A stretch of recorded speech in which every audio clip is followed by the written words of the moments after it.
Behind every success story, there is a long line of triumphs and defeats that remain hidden from others. These stories get condensed into journeys that minimize the struggle and wrap up with a happy ending. But we know that's not how life works. That's where From the Ashes with Mark Azoulay comes in. On today's show, you'll hear honest conversations about the challenges that Mark's guest faced and how they overcame adversity. Now, here is your host, Mark Azoulay. Welcome back to From the Ashes. I'm your host, Mark Azoulay, and we're here with a returning guest, Bre Wolta. You may remember her from episode 16 called Cutting the Cords, where she talked about her, rituals that she's done with ayahuasca, her experience there of letting go, of releasing, of moving through. But today we're going to narrow in a little bit and talk about specifically toxic relationships and how you've worked through, overcome, and now coach other women to get through those, right? To get out, get through, and recover. Yeah. Hi. Good to be back. Yeah, I'm really happy to have you on. And this is we were just talking before the show, this is such a universal topic. I feel like everyone I know has either been in a toxic relationship, including me. I think I've been in a handful, or at least known people that have been in toxic relationships. Yeah. Yeah. It's pretty wild, the amount of people that have this shared experience. And on the scale of toxicity, a lot of people have almost verbatim the same experiences or experience the same types of things from their partners. And it's a little wild to think about how common and not unique it is in its specificity, I guess. Yeah. So before we dive in here, can you define what a toxic relationship means? Or maybe some of those, features that, really classify a toxic relationship? Yeah. So I define a toxic relationship as a severely dysfunctional relationship that is being fed from patterns from both sides. So usually one partner has patterns that are what we would, deem a little bit more severe in the gaslighting, the manipulation, the lying, the cheating, whatever they are doing, sort of more on the narcissistic tendency, narcissistic end. And then there's usually one partner who is categorized themselves more as empathetic, and the one that is typically more codependent, typically has more of an anxious attachment style. And while those patterns may not be as severe and as malicious as the other, they are still toxic in nature because the two sides of the toxicity have to come together to make the relationship last. Because if there's only kind of the bullshit coming from one side and the other person was secure and perfect, they wouldn't put up with it. So there'd be no relationship. So there's got to be some part from both sides that sort of enable this really toxic wheel to keep rolling. So being able to see your side in the relationship and the dysfunction overall is sort of how I define what a toxic relationship is. That's fantastic. And what I really like about your business and why you're a fantastic fit for this show is that you've been in toxic relationship and you've actually used that learning to create a coaching program that you can share with other people in order to help them identify and get out of it. Can you share a little bit about the relationship that you were in and maybe some examples of how toxic it was? Yeah, absolutely. So I was in a relationship for 4 years, and similar to a lot of the clients I work with and other people who have this experience, the beginning was like a fairy tale. It was too good to be true. We were soulmates. We were going on exciting adventures. It was a lot of excitement and passion and adrenaline and just all of the stuff that just hooks you right in, right? And it's slowly over the years that started to become less and less, which, you always hear from people like the honeymoon phase is over and this is just how relationships are now. And so I had that message sort of in the back of my mind is, nothing's necessarily wrong. It's just relationships get hard and real over time. But I was getting to a point where I was feeling very depressed and very anxious, almost considering anxiety medication for just the level of anxiety I consistently felt. Feeling like I was walking on eggshells and unable to have conversations. And the conversations we did have often leaving those conversations more confused than clear. There was not a resolve. It was typically, I left feeling pretty guilty for needing to have the conversation in the first place. So just like the things kept building on each other and nothing ever cleared. And there was not a lot of space to like be in love, because we felt like in conflict, at least for the end of the relationship. And I was really just, having a lot of fear around speaking my needs, what his reaction would be. And it turned into me becoming a person that I didn't recognize. I didn't like this anxiety that I had. I didn't like, being afraid to walk in the door and have a fight. And, I didn't want to live in that sort of realm. And I was kind of surprised how that happened. So, I knew I had been codependent my whole life. I grew up in a environment with addiction. In our family system, I took on the codependent role. I was the rescuer with the cape, flying in to save the day. And that was so ingrained in me. It was so normal to sort of take care of other people. So I knew that pattern existed within me, but I didn't really recognize how much that played into the dysfunction that we had, because it's so much easier to, blame your partner and blame that they can't show up and, they're doing X, Y, Z, and sort of not have to look at your part in things. So the relationship took a couple nosedives, and through that's when my codependency became very clear too. So starting to do some work with the codependency and doing some research on attachment styles. I was going to therapy for the both of us. I was reading the self-help books. I was doing listening to the podcast, just trying to find the answer, trying to find what the secret sauce was to make this relationship work. And just feeling also very hopeless in the same moment, knowing partially that I was probably doing more of the work than what should have been happening in a relationship where there's two people that should be doing work. Yeah. And, as the rescuer, taking on all the responsibility to figure it out. So that became very clear. And then I just got to this point where we had so many consecutive fights, and I was becoming this person that I didn't recognize, that I just knew in my gut, somehow it finally clicked that this was not, I couldn't exist in this place anymore.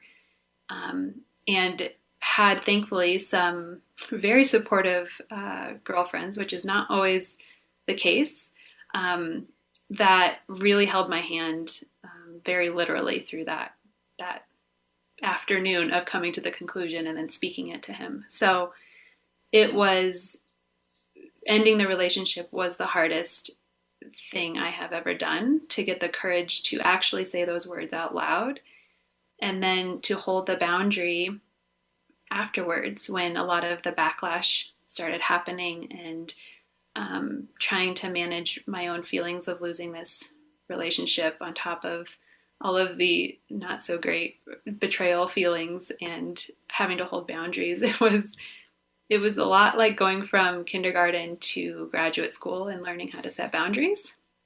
And I'm grateful for that experience now, because I needed that level of bitch slap to wake me up from the behavior I was putting up with, from my patterns I was contributing.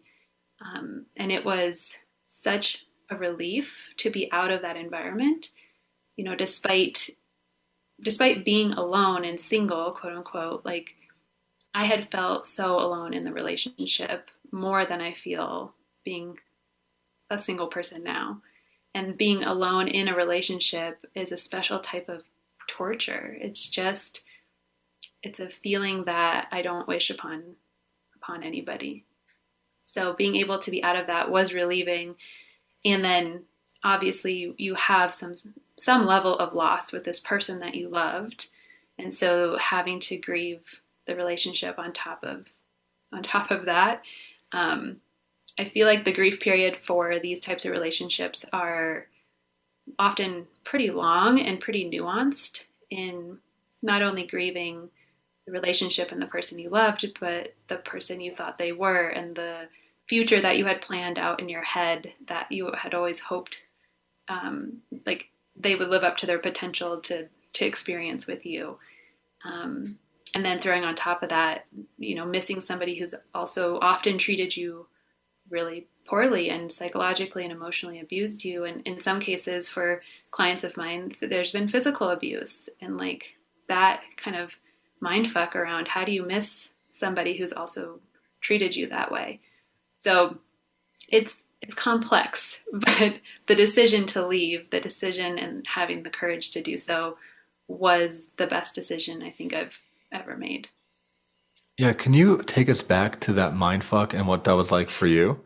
Right. Because I'm hearing that it was a slow burn, right? And it was something that you didn't realize it until you were probably far too deep in to be like, oh my God, this is bad. But when, me as an outsider here, fights every day, right? Walking on eggshells, becoming someone who I don't know, feeling that everything is a conflict, but then there's still that pull, right? There's still that pull to stay in their relationship. What was your particular mindfuck? Oh, I mean, that pull, that hope that one day he would show up in his fullest potential, right? Because to go back to the beginning of the relationship, and this is the case in a lot of the clients I work with too, they present in a way that is everything you want. They're communicative, they're romantic, they're, empathetic, they're holding space, they're understanding, they're, everything you want. So you know that they're capable of that. And you've seen it and you've experienced it. And so to then be in a place years later where you're no longer getting that, you're like, but I've seen it before. And if he only did X, Y, Z, or if I only learned how to communicate better, that would allow him to do X, Y, Z, right? It's like because you've seen it and experienced it, you can't let go of that dream. And then you start living in this fantasy world that one day that's going to happen. And the hope of that actually becoming true, and a lot of times becomes stronger than what your actual reality is. It's a lot of dissociation. It's a lot of choosing to not acknowledge these bad things, or maybe partially acknowledge that things aren't, like, you shouldn't be yelling and you shouldn't be fighting and that often. And, but you always justify it somehow. You're like, yeah, but he said he was going to read this book, but he said he was going to therapy and he's going to work on it. And or they'll make little tiny, efforts that you just like soak in as the world, when in reality, it's like you're seeing what you want to see instead of acknowledging the reality of the situation. And a lot of times there is also gaslighting and manipulation as a part of it too. So not only are you already trying to justify the behavior because you love them and you can't think about them being this type of person that is doing this to you, or think about this relationship actually being that type of relationship, but they are actively or subconsciously in some cases manipulating you and gaslighting you so that you think you're even crazier than you already feel. And the psychological abuse that comes from gaslighting is very real. It's very real and very insidious, and it's really hard to untangle. So when you're in, we call it the fog, it's like you can't see what you're in until you're very far outside of it. So to get to the moment where, you finally start accepting that, you're like, this is bullshit. Like, what is happening? And for me, it wasn't even that it was bullshit. It was just that I didn't recognize myself anymore. So, but you have to get to some point where you're willing to step outside the fog. And once you can do that, then you can objectively look back on, all of the things that had happened and all of the moments where you knew in your gut something wasn't right, but you chose not to look at it because it was too painful to understand what that would mean. So you can see a lot in hindsight, obviously. Yeah, for sure. I mean, it reminds me a lot of being in a relationship with an addict, Like when that person is using, they are awful most of the time. But then there are these glimpses of like, oh no, baby, like I'm going to get clean. I'm going to get sober.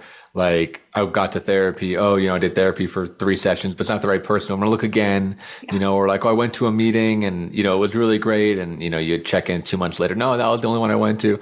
It's that real, like, yeah, I think you really framed it perfectly. That glimmer of hope and that moment of falling in love with the potential of somebody. I think that's really powerful.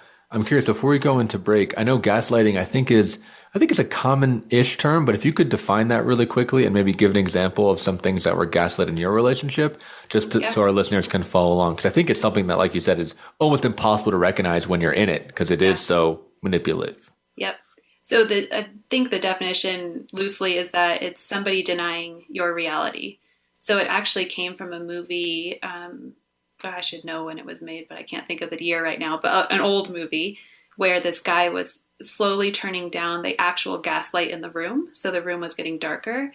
And she would say, like, I think it's getting darker in here. And he'd be like, no, it's not. It's not. Until it was almost like pitch black in the room. And she's like, no, it's definitely getting darker in here. And he's like, no, something's wrong with you. You should get your eyes checked, or you should, so completely dismissing her experience. And so in my situation, I had that happen where things would be said in conversation, and I would bring that up as something we had talked about, and it would be dismissed as not. Like we hadn't talked about it. We didn't agree on that. Also, like telling you that you're overly needy and the things that you need are kind of outrageous, like really spinning it to deny the reality of what you're needing to be something that you should want or need. So it's really any way that they can spin you around enough where the attention is no longer focused on them. It's back on you and how it's your fault and how you're the crazy one. Right. So it's putting all the blame on the partner and compounding that shame. Yeah. Right. So just like bearing it with levels of shame. Well, this is a fascinating topic. We're going to dive more into it on the other side of our break. So for those of you tuning in, stay tuned and we'll see you on the other side.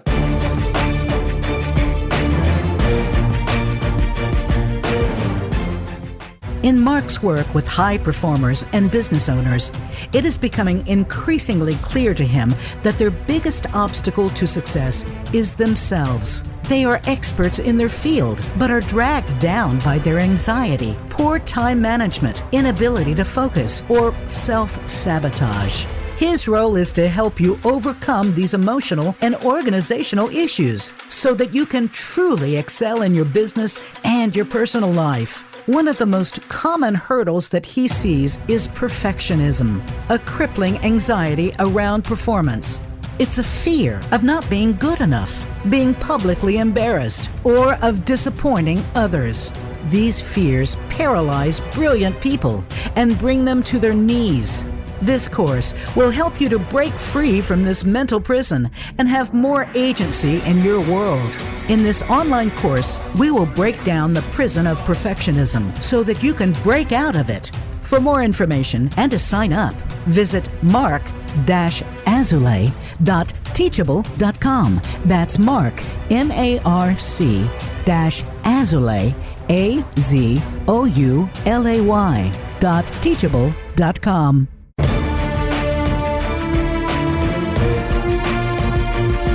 You are listening to From the Ashes with Mark Azulay. To reach the show today, please call 1-888-346-9141. That's 1-888-346-9141. Or send an email to podcast@mark-azulay.com. Now, back to From the Ashes. Welcome back. I'm sitting here with Bre Wolta, and we're talking about toxic relationships. Specifically, relationships between someone who's codependent and someone who's narcissistic. And you just shared your story and how your words are so powerful of just, didn't recognize who you were, right? Or started to have fights every day or just kind of lost yourself in the fog. I think it's such, again, I just always reflect whenever I hear you talk, just how common this is. Yeah.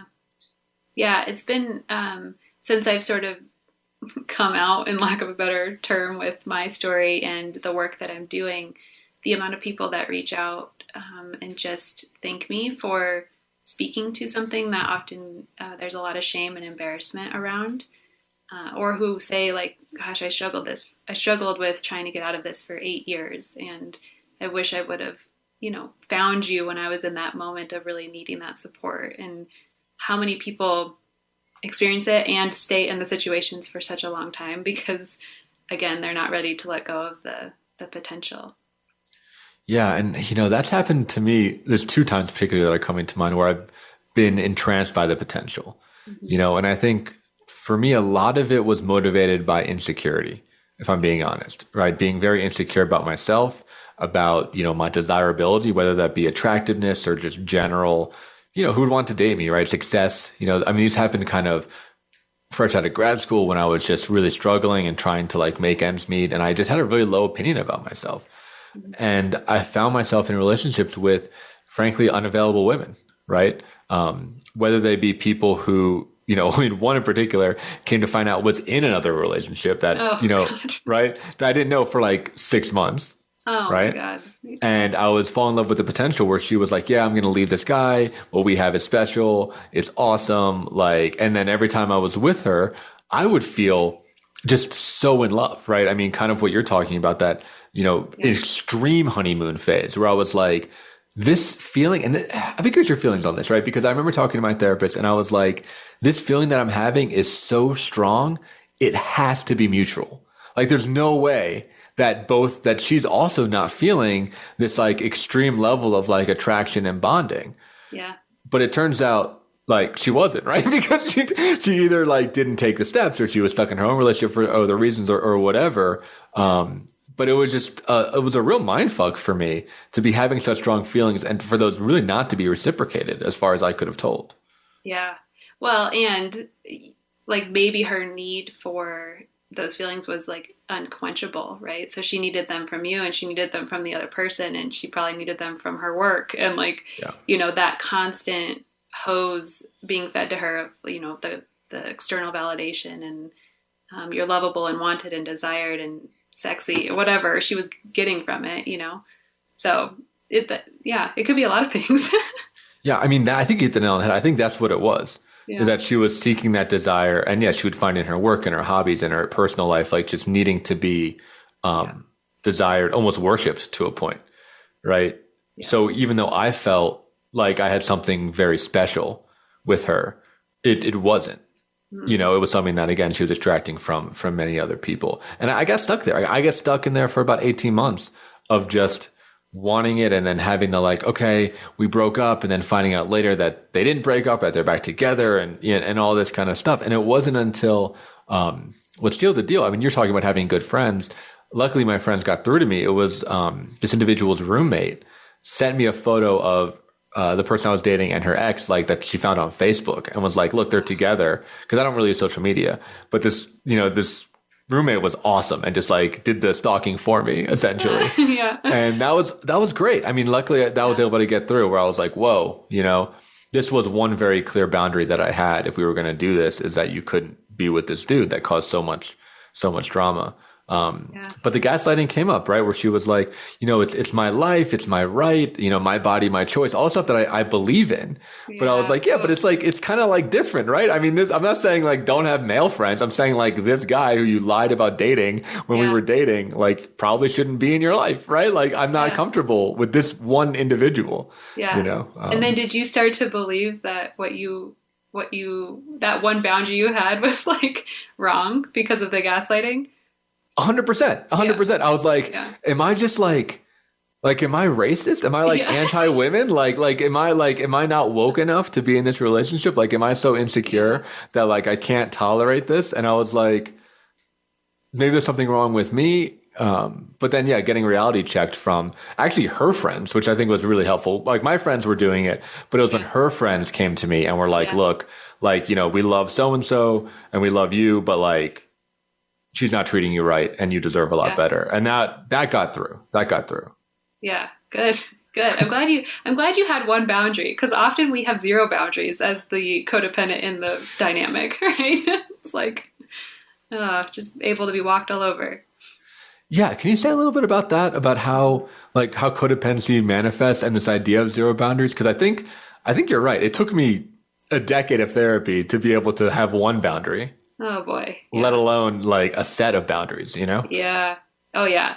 Well, as you know, there's so much you can go into about codependency, but in general, you're trying to please everybody. You're afraid of their reactions, so you're managing their reactions by manipulating your behavior to create the outcome you want, right? But before you understand what you're doing, you see codependency as you're just trying to help. You're just trying to, I'm taking care of him because of XYZ, or I'm just trying to get him to see the light because he needs to see the light, or what. You think you're helping. You think you're doing something beneficial.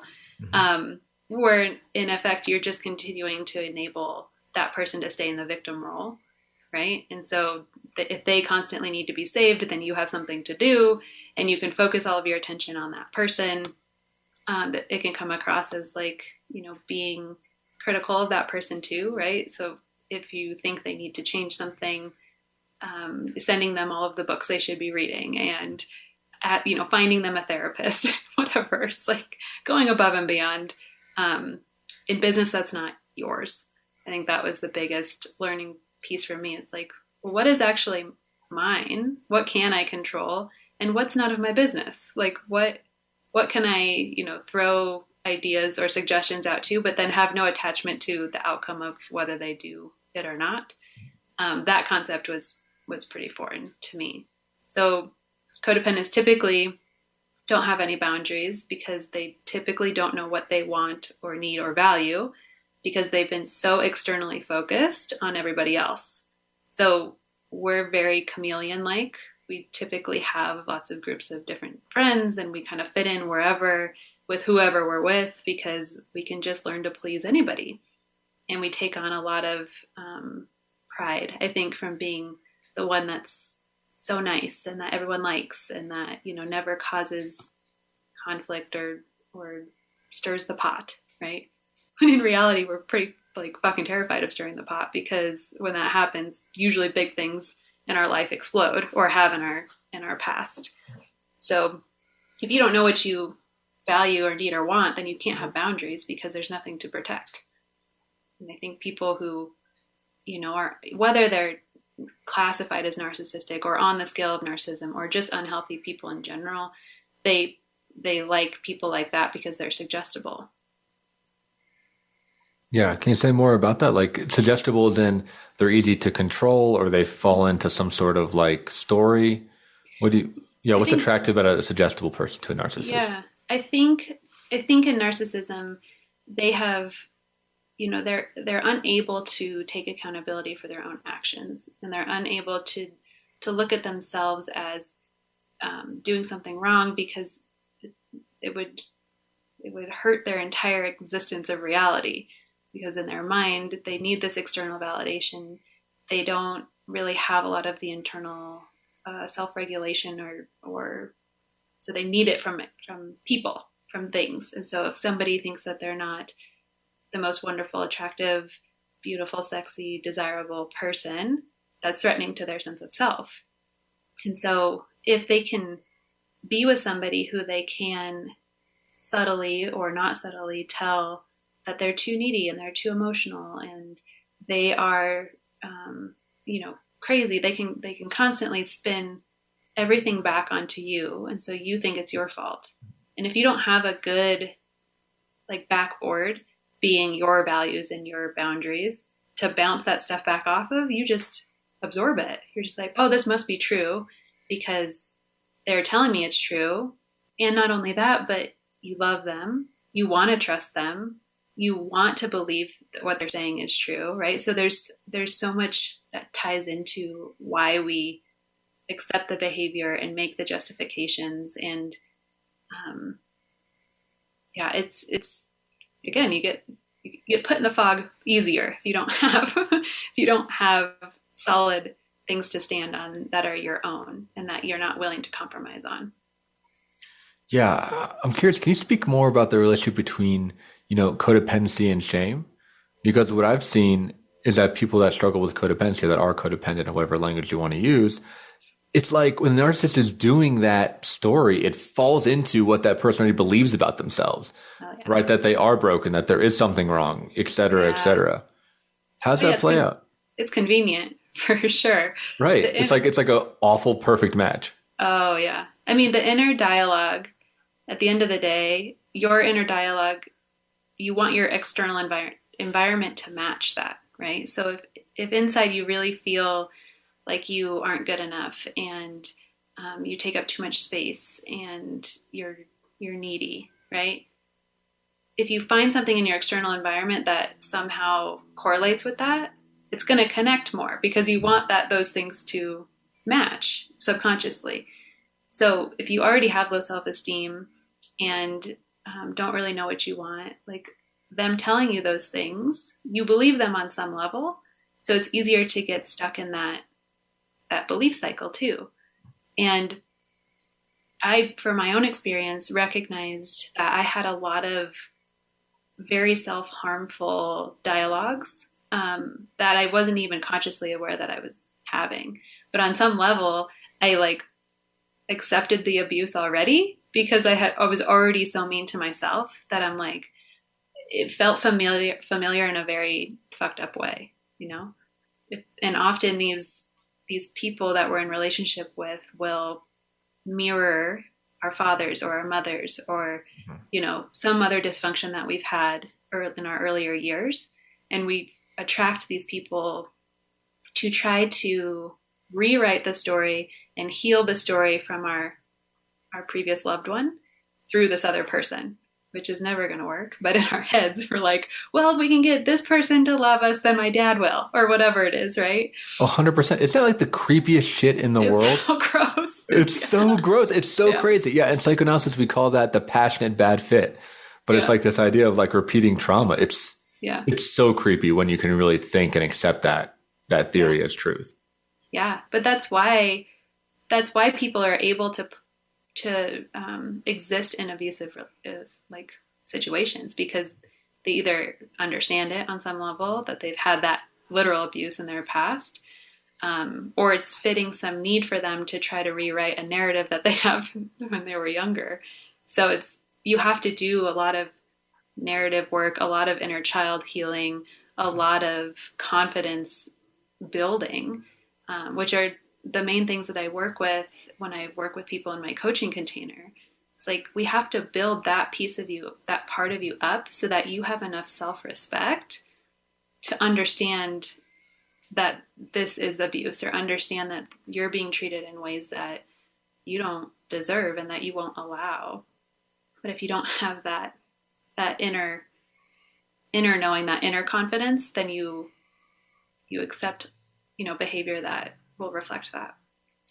Yeah, I think that's so true. And just back to what you're saying, right? If you don't have your own value set or even your own sense of identity, right? Whether you were abused as a child or you got into a series of toxic relationships or you never did the maturational work because of addiction or eating disorder or whatever, right? Yeah. Like, you're very pliable. And there is something, also kind of the new age way of looking at, right? That like the energy or the vibe that you put out is what you attract. Mm-hmm. And I've just found that to be so unbelievably true. Yeah. Another cool part of getting out of something like this and healing from something like this, if you're doing the genuine healing work and getting to the root of why you're attracting and why you're putting up with these things, when toxic people come into your environment after that, you're so repulsed from them. Like, you're like, get the fuck away from me. Like, I don't do that anymore. I don't do that dance anymore. Like, I don't want to touch you with a 10-foot pole, So that's a beautiful part that comes from doing that inner work. Yeah, it's so crazy how the perspective shifts. My mom, I don't want to diagnose her, but likely has some kind of personality disorder, right? And took up like a lot of space and a lot of attention in the room. And I found myself attracted to women like that, right? When it was my delusion, I was like, oh, she must be like so desirable and so hot and so awesome. Like, look at how much she's talking and how much everybody pays attention to her and like how popular and how cool she is. And like every guy must want her. So like, I'm going to go for it. But like now I'm like, no, this person is like actually kind of like crazy. And it's just like dominating the space. And everyone is like rolling their eyes and like wishing that she would leave. They're not like fawning over her, but I couldn't. Until I did a lot of my own work, I couldn't see the difference between that. I totally misinterpreted the situation. Yeah. It's either we're very like repulsed by or turned on by like the characteristics that our parents had, right? It's like, yeah, it's so crazy. It's gross. Yeah. It's gross. So we're going to move into our final segment here. I want to hear more about the coaching that you do. You said you have a masterclass that's going to be launching pretty soon. I want to know about that. And also talk about some preventive of what happens if someone is single now and is afraid of getting into a toxic relationship, what they might want to notice. So stay tuned if you're listening, and we'll catch you on the other side of the break.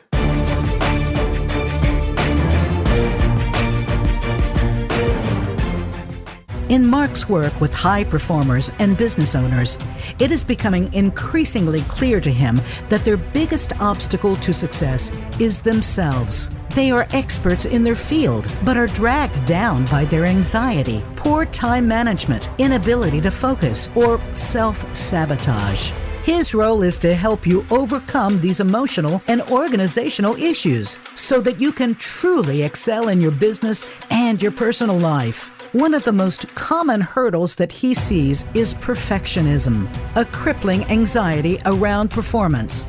It's a fear of not being good enough, being publicly embarrassed, or of disappointing others. These fears paralyze brilliant people and bring them to their knees. This course will help you to break free from this mental prison and have more agency in your world. In this online course, we will break down the prison of perfectionism so that you can break out of it. For more information and to sign up, visit mark-azulay.teachable.com. That's Mark, MARC-Azulay, AZOULAY.teachable.com.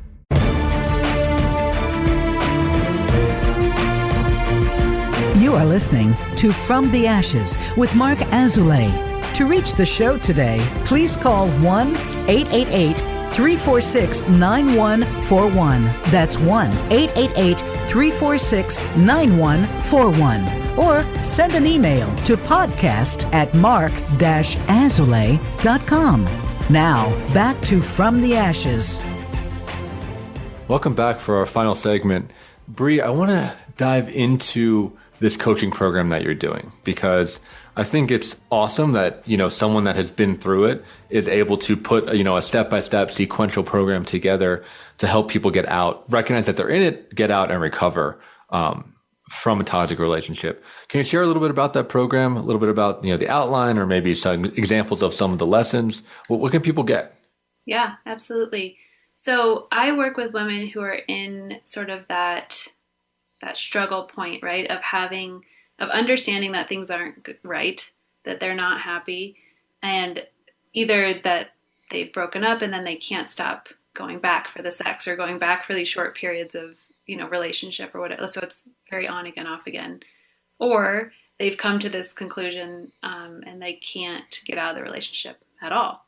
So there is sort of a awareness around that it's toxic and that they're ready to shift some things to be happy again is really what it comes down to.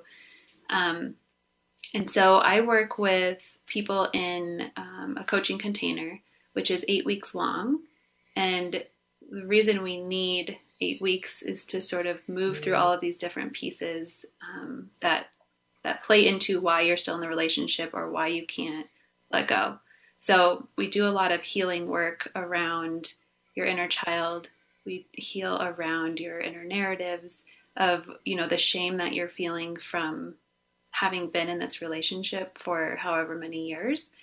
One of the biggest things that I hear from clients is like, I am a strong and independent woman in every aspect of my life. Usually they own businesses, they have multiple properties. They're on the outside are these powerhouses, and they're like, yet in my relationships, I crumble and completely revert back to my childhood trauma, essentially. And so there's a lot of shame in trying to understand how both of those things can exist, and how, as the narrative of the strong woman on the outside, people see that and then they're like, oh, you chose another loser, or oh, you're in this again, or oh, you're single at 45, or whatever it is. There's a lot of embarrassment often around admitting that it's another relationship that failed, quote unquote. That's a big word I hear, is it was my fault. I should have been able to, make it work. And that they themselves are a failure to be at that stage in their life with yet another breakup happening. So a lot of healing around sort of those narratives. And throughout the 8 weeks, we come to a place where we actually do the cord cutting ceremony. So if you had listened to the episode previous where we talked about the cord cutting ceremonies, they're very individualized now to your specific process, since I'm only doing them individually and not in the group dynamic. But what we do is we identify the patterns of that person who was in the toxic relationship. Or if you're still in the relationship, the patterns that you have when you feel like you're at your worst, or at your, for me, the person I didn't recognize. So we identify those patterns, and then I lead them through the guided energetic cord cutting ceremony, where we go in and we really honor that version of ourselves for, doing the best that she could and showing up in the ways that she knew how, and detaching from that. So by cutting that cord, you release that version of yourself and all of the needs that she had to be externally validated and to, be walked over and to be loved, trying to solve her mother-father issues. We let go of that person and then move you towards your higher self and your higher potential. And so it's just a very beautiful, ceremonious way to anchor in your decision. So not only is it energetically shifting your beliefs about yourself and how you show up, but you can reference it back and be like, oh, I did that ceremony around that. Like, I didn't just wake up one day and was like, yeah, I'm going to let that go and then go eat breakfast. It's more of a pivotal moment, right? It's something that you can call back on when you're in that feelings that we go back and forth with. So that's a piece of my coaching that's different than some other more typical just talk coaching, is we weave in those guided visualizations. There's also a guided visualization around it, some inner child healing. And I pull tarot cards at the beginning of every session, and to sort of set the container for our time together. So I work really well with women who are also have some spirituality, or really want to kind of foster a relationship with, spirit, the universe, and an energy greater than themselves, whatever. But they need some sort of additional support because they've been used to sort of doing everything by themselves, and really sort of strong arming their life in that way. So we weave in the spiritual aspects. The beginning of every session, we do an energy clearing, quick meditation. So it's more than just coming and talking for an hour. And in between the sessions, I also offer spot coaching, which I feel is one of the most critical points when you're in this sort of letting go phase from a relationship. I equate it to a detox, because if you've had a physical detox, you know how hard it is to let go of your drug of choice. And for us, the drug of choice is often the chaos, and is the dysfunctional person and the potential that we've been holding on to. So when you've made that decision to leave, and you get the text from him, or he shows up with flowers or whatever it is, being able to text me or email me in that moment and be like, this is what's happening. This is what's coming up for me. Like, what do you see? Or what did I ask you to remind me of? Or, just having somebody who 100% understands what that's like, and how immediately you go back into the mind fuck and you go back into, yeah, it's going to be different this time. He's promising he's going to show up in a different way. He's already found a therapist, whatever. Right. And so having that ability to like reach me in the moment, is really helpful to help clients bring their intentions back into reality and bring their brain back to all of the data that we've gone through around why the relationship's not working, and how often these cycles of apologies and big gestures are repetitive and pretty predictable. And so, but you forget all of that when that's happening, right? Because you're like, because it's so magical. It's magical. And it's what you want, right? You want like the big apology and the big gesture. Yes.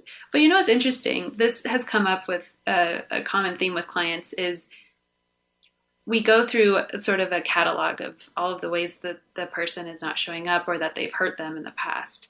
And they come to these awareness moments of like, yeah, I don't like our future would not be good together. Like he doesn't even like the same things that I like. And we could never go like and travel or what, like, I don't even want a future with this person. But then they do something grand, right? And it's all of a sudden like, oh, we're going to have all those things and it's just all going to change. And I'm just like, hold on. You told me literally you've had 4 years of this same repetitive pattern. Like, so being able to just call you out on your shit is really what it comes down to. And that's sort of the beauty of coaching versus therapy, right? As a therapist, you have to sort of allow them to come to their own conclusions or not. And so I obviously don't make people do anything or am harsh in that, but I will reflect back what I'm seeing in their partner's manipulation or something like that. Yeah, I think that's great. And I love how comprehensive the program is. And the on-site stuff is really good because, I was reading one of your Instagram posts we talked about before of how friends can get frustrated, and I've been that friend of just being like, hey, just like dump them, right? Like you've been talking to me about this person for years. And like, it's so obvious, at least to someone from the outside of like, wow, this is like the same shit. Like we've had this exact conversation, dozens, if not, hundreds of times. Yep. But it does sound like, obviously even your friends saying don't just dump them is not enough. So it sounds like they need, like you said, more of this inner child work, more of this like developmental stuff, more of these ceremonies to really understand it. Right. And I guess, and feel through it. Yeah. Because what your friends can't see is all of the underlying ties that you have to this relationship, what the relationship means about you, what you're trying to fix from your childhood with this relationship, whether you're conscious of it or not. You're probably not at that point. But they don't understand why it's not just as easy as leaving, because that person is fulfilling so many things for you and you're so attached to that future fantasy, that potential land that you've been living in. So it's, it can be harmful sometimes, and at no fault of the friends, because people get to a limit where they just have had enough and need to set their own boundary for their own reasons, right? But what happens with the person who's experiencing it is they feel even more alone and they feel even more misunderstood, because often they can't even understand themselves what's happening. So they can't articulate it in a way that makes any comprehensible sense. And therefore the friends just hear like, well, they hear the excuses, they hear the justifications. And of course you're going to get pissed off at that as the friend, right? So if you have friends that have been through it, that adds a level of benefit because they understand, right? Right. And that's the benefit of working with a coach who's been through it too, is I understand. But yeah, in a lot of ways, it can isolate the person further. And then they feel even more shame because they don't understand fully what's happening and how to articulate it. So they just withdraw completely. And that's the ultimate goal of the narcissist, right? Is to isolate you in your confusion so you stay there forever. Like that's, it's really a crazy cycle to get out of, I guess. And so trying to be as supportive as possible as the friend, without shaming them.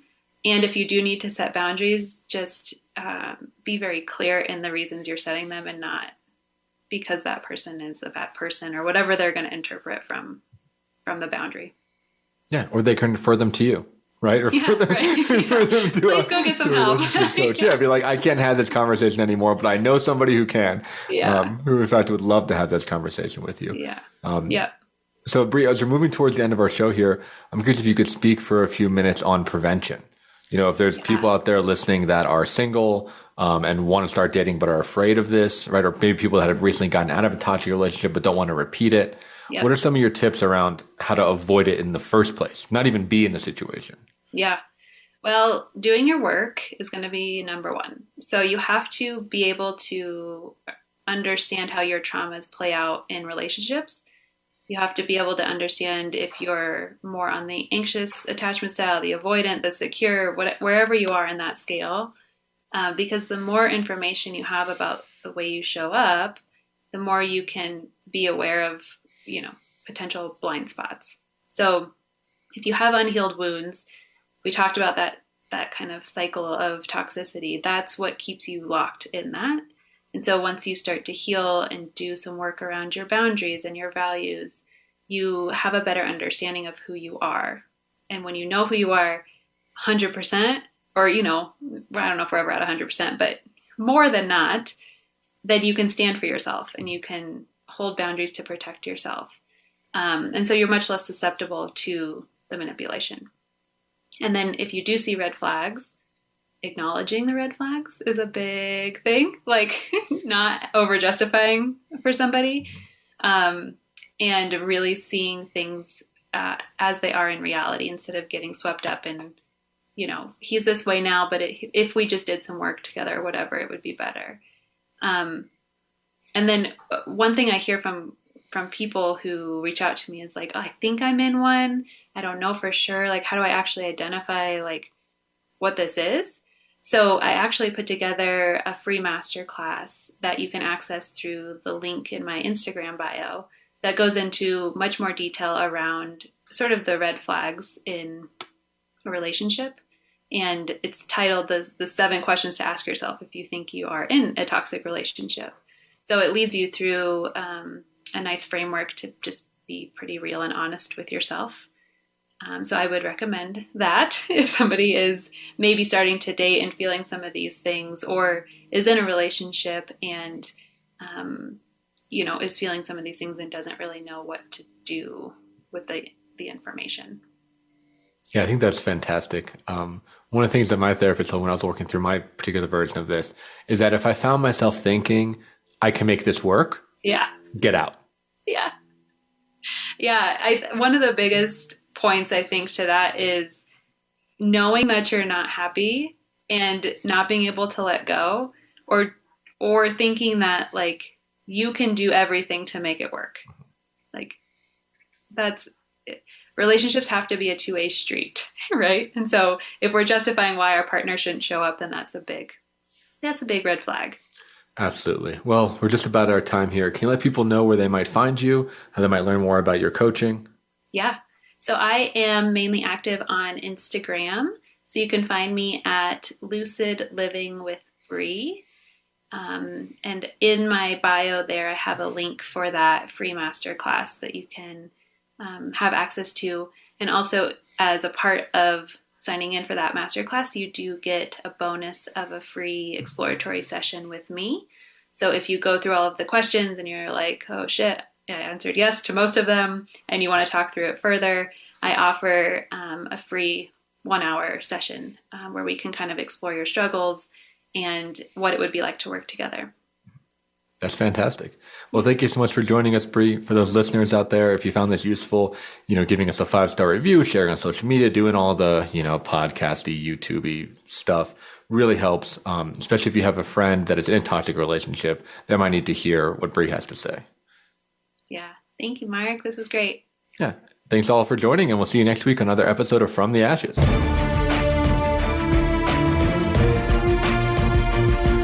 Thank you for joining host Mark Azoulay on From the Ashes. Be sure to tune in again live next Friday at 2 p.m. Eastern Time and 11 a.m. Pacific Time on the Voice America Empowerment Channel, or subscribe on your favorite podcast platform. Meet triumph and defeat and treat those two imposters the same.